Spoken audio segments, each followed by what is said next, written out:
Oh, I've got one. You go, girl. Um, my big year was the transition between 1999 and 2000. And it wasn't just the millennial. I had worked for one company for 20 years. And out of the blue, I'd not ever gone on another interview. I'd never responded to a recruiter. And I decided to answer a call. And a few months later, I joined a different company. And I joined a different market, different company, different industry. I couldn't have had anything more different in terms of making that change. But I was ready to really be challenged.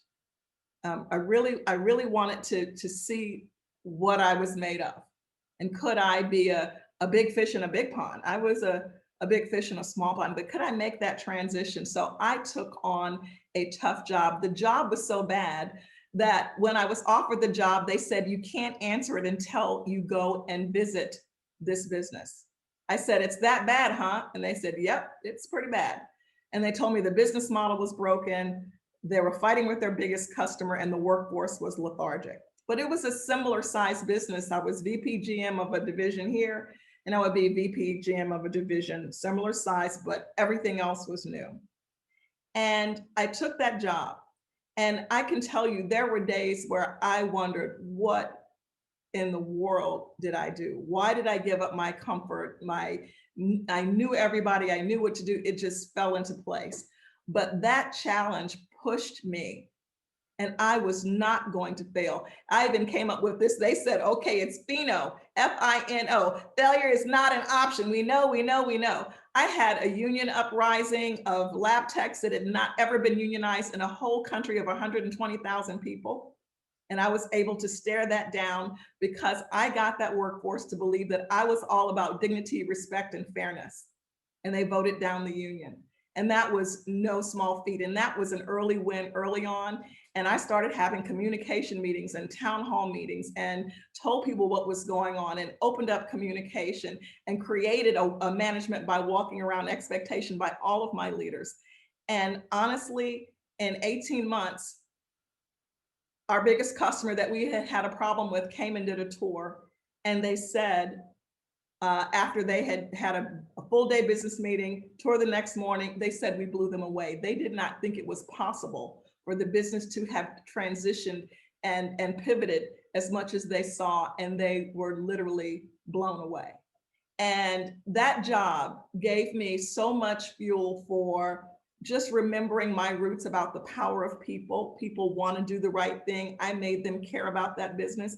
I told them the truth. They said, well, you just came here to shut us down. I said, well, there's nothing in my background that says that's what I came here to do.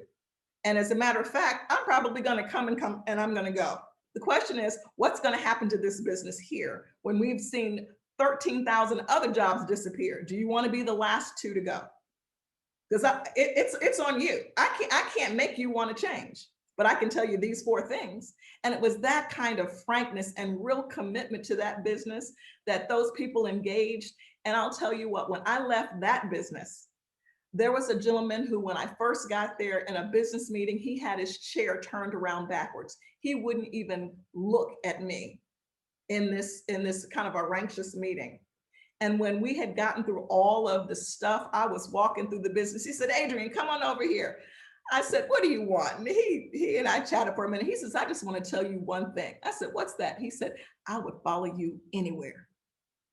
And I'm going to tell you, as a leader, it was one of those highlight moments that I will never forget, because he saw me working hard for that business. I pushed management, I pushed the union, I pushed everybody, because we were going to take care of business and we were going to earn the responsibility and respect of our customers and do the right thing for our community. And those things fueled me. So I am so thankful to have had the opportunity to take some risk, to put myself way out of my comfort zone, and to have a support system, including a great husband who said, I got this, you go take on the thing that you are here to take on, and I got your back. And it was those things. So be careful who you pick to spend your life with, because it matters.